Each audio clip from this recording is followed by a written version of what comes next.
மூணாவது வந்து UPI fraud.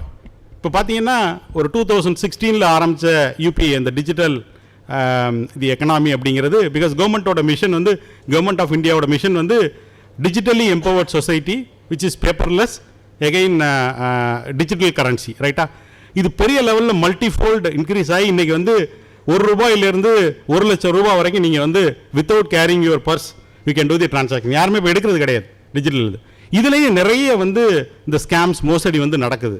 ஒரே ஒரு fundamental thing you have to remember என்ன அப்படின்னா, இந்த யூபிஐ வந்து எதுக்கு நம்ம யூஸ் பண்ணுறோம் அப்படின்னாக்க, நீங்கள் ஒருத்தட்ட வந்து பணம் ஒரு கடையில் வந்து ஒரு பொருள் வாங்கிட்டு நீங்கள் பே பண்ணணும் அப்படின்னா அந்த கியூஆர் கோடை ஸ்கேன் பண்ணுறீங்க. அது வந்து நத்திங் பட் ஒரு வெப்சைட் லிங்க்கை நீங்கள் கிளிக் பண்ணுறதுக்கு பதிலாக குயிக் ரெஸ்பான்ஸ் கியூஆர் கோட். அதை கிளிக் பண்ண உடனே இமீடியட்டாக நீங்கள் வேலிடேட் பண்ண வேண்டியது அந்த கடைக்காரரோட பேரோ இல்லை கடையோட நேமா அப்படிங்கிறத ஃபஸ்ட்டு முதல்ல வேலிடேஷன். ஏன்னா இன்றைக்கி வந்து ரோட் சைடில் வெளியில் ஓட்டிருக்க கியூஆர் கோடை ஓவர் நைட்டில் எல்லா இடம் மாற்றி ஓட்டிட்டு போயிடுறான் சைபர் கிரிமினல். இவங்க பே பண்ணும்போது பணம் வந்து அவங்களுக்கு போகுது. ஸோ ஃபஸ்ட்டு வேலிடேஷன் நீங்கள் இது, ரைட்டா? கடையை இது பண்ணிடுறீங்க. அடுத்து எப்போவுமே ஞாபகம் வச்சுக்கோங்க, நீங்கள் ஒரு பொருளை வாங்கிட்டு பணம் பே பண்ணும்போது தான் நீங்கள் கியூஆர் கோட், அதாவது உங்களுடைய பின்னை கொடுக்கணும். பணம் யாராவது உங்களுக்கு அனுப்புகிறேன் இல்லை கேஷ்பேக் வருது, if you want to receive அப்படின்னா அங்கே பின்னு கொடுக்கக்கூடாது. அங்கே பின்னு கொடுத்தீங்கன்னா உங்களுக்கு பணம் வர்றதுக்கு பதிலாக உங்கள் அக்கௌண்ட்லேருந்து பணம் போயிடும். இதுதான் பேசிக் ஃபண்டமெண்டல். இது ஒன்று மட்டும் ஞாபகம் வச்சுக்கோங்க.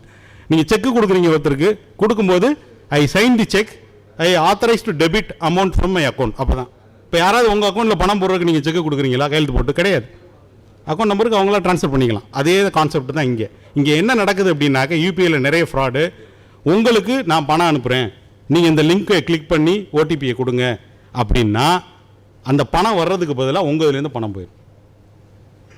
ஸோ இதுதான் வந்து மெயினாக நீங்கள் வந்து ஞாபகம் வச்சுக்க வேண்டியது. பணம் நீங்கள் அனுப்பும்போது தான் உங்கள் அக்கௌண்ட்லேருந்து எடுக்கும் போதே நீங்கள் பின்னு போடணும். இது ஒரு ஃபஸ்ட் கேட்டகரி. செகண்ட் இது வந்து என்னென்னா, யூபிஐயில் நிறைய இப்போ ஃப்ராடு வந்து ஒருத்தர் வந்து உங்களுக்கு வந்து தப்பாக பணத்தை அனுப்பிச்சிடுறது. ஒரு ₹5,000 இல்லை ₹2,000 அனுப்பிச்சிட்டு அடுத்த உடனே கால் பண்ணி, உங்களுக்கு நான் வந்து தப்பாக அனுப்பிச்சிட்டேன் பணத்தை, இந்த லிங்கை கிளிக் பண்ணி நீங்கள் வந்து எனக்கு வந்து திரும்ப ட்ரான்ஸ்ஃபர் பண்ணுங்கள் அப்படின்னு சொல்லி. எல்லாருமே நல்லவங்க, நம்மளும் பார்ப்போம், நம்ம பணம் இல்லை, ஓகே அவர் கேட்குறாரு, லிங்கை கிளிக் பண்ணி கொடுத்து நீங்கள் பின்னு போட்டிங்கன்னா இந்த ₹5,000 பணத்துக்கு ₹50,000 உங்கள் இதுலேருந்து போயிடும், ரைட்டா?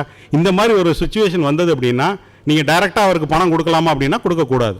என்ன பண்ணணும்னா, பேங்க் மூலியமாகவே ப்ராசஸ் பண்ண சொல்லுங்கள். அந்த ரிவர்சல் ப்ராசஸை இனிஷியேட் பண்ண சொல்லுங்கள். அவங்க வேலிடேட் பண்ணட்டும். இல்லைன்னா நியர்பை போலீஸ் ஸ்டேஷனில் போய் கம்ப்ளைண்ட் பண்ணிக்கிங்க. அங்கே வந்து அவங்க வந்து வேலிடேட் பண்ண பிறகு உங்களுக்கு சொன்னால் நீங்கள் பணத்தை கொடுக்கணும். என்ன இங்கே இஷ்யூ ஆகும் அப்படின்னா, இப்போ சைபர் கிரிமினல் வேணும்னே உங்களோட அக்கௌண்ட்டுக்கு வந்து ஒரு ₹5,000 போட்டுறான்னு வச்சுக்கோங்க. இன்றைக்கி சைபர் கிரைமில் இன்வால்வ் ஆகிருக்கக்கூடிய மொபைல் நம்பரோ இல்லை அக்கௌண்ட்டோ தான் ஃப்ரீஸ் ஆகுது, because of involving in the various cyber criminal activity by cyber crime department. Sir பேசுவாங்க. அப்போ என்ன ஆகும் அப்படின்னா, இப்போ சைபர் கிரிமினல் இன்டென்ஷனாக உங்களுக்கு போட்டால் நீங்கள் திரும்ப அவருக்கு பணம் அனுப்புறீங்கன்னா you are doing a transaction with that guy. நாளைக்கு அவங்க பண்ணும்போது அந்த மொபைல் நம்பரோட எந்தெந்த நம்பர் லிங்க் ஆகிருக்குன்னா உங்கள் நம்பரும் நாளைக்கு பிளாக் ஆகிறதுக்கான சான்சஸ் இருக்குது. அதை நீங்கள் போய் இன்வெஸ்டிகேட் பண்ண வேண்டியதில்லை. போலீஸ் ஸ்டேஷனில் அவங்க பண்ணி ரிப்போர்ட் பண்ணி போலீஸ் ஸ்டேஷனில் சொல்லும்போது கொடுங்க, இல்லை பேங்க் வழியாக ரிவர்சல் ப்ராசஸ் வரட்டும். இது ஒன்று. செகண்ட், இது வந்து ஜம்ப்டு டெபாசிட் அப்படின்னு சொல்லி இப்போ அது இதோட ஃபாலோ அப்பாக ஒரு கான்செப்ட். என்ன பண்ணுறான் அப்படின்னாக்க, இதே மாதிரி வந்து ஒரு ₹5,000 ஃபஸ்ட்டு வந்து பணத்தை வந்து போடுறது, போட்டுட்டு கூகுள் பே, எல்லாருமே ஜிபே யூஸ் பண்ணுறீங்கல்ல, ஜிபேயில் பணம் அனுப்பவும் செய்யலாம், பணம் ரிசீவ் பண்ணுறதுக்கு ரெக்வெஸ்ட் கொடுக்கலாம். ரிசீவ் மணி அதுக்கு ரெக்வெஸ்ட் கொடுக்கலாம். ஒரு ₹5,000 போட்டுட்டு ரிசீவ் ரெக்வெஸ்ட் அப்படின்னு சொல்லி ஒரு லிங்க் ₹50,000 கொடுக்குறது. அப்போ என்ன ஆகும், உங்களுக்கு வந்து மெசேஜ் வரும் ₹5,000 கிரெடிட்டட் அப்படின்னு. நம்ம always carry the Mobile number. இம்மீடியட்டாக அந்த ஒரு எஸ்எம்எஸ் வந்தோன்னே ₹5,000 கிரெடிட்னோடனே அது இன்டென்டட் நமக்கு வந்து வரக்கூடிய பணம் தானா அப்படிங்கிறத பற்றி நம்ம கவலை பண்ணுறல. ₹5,000 வந்திருக்கு, உடனே உள்ளே போய் பார்ப்போம் அக்கௌண்ட்டில் அப்படின்னு சொல்லி நீங்கள் போய் செக் பேலன்ஸுக்கு நீங்கள் போய் இது பண்ணி பாஸ்வேர்டை வந்து போடுவீங்க. அப்போ அந்த ரிசீவ் மணிக்கு ஒரு ரெக்வெஸ்ட் இருக்குல்ல, அந்த மாதிரி வரக்கூடிய ரெக்வெஸ்ட் வந்து 15 மினிட்ஸ் வேலிடாக இருக்கும், ஆக்டிவாக இருக்கும், பிஹைண்ட் தி சீன் அது இருக்கும்.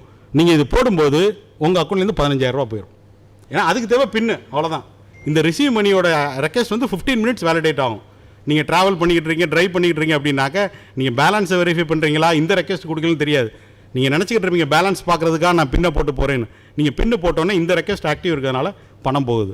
ஸோ இது வந்து ஜம்ப் டெபாசிட். அப்போ நீங்கள் என்ன பண்ணணும், ஒன்றும் அறி கிடையாது இமீடியட்டாக போய் பார்க்குறதுக்கு.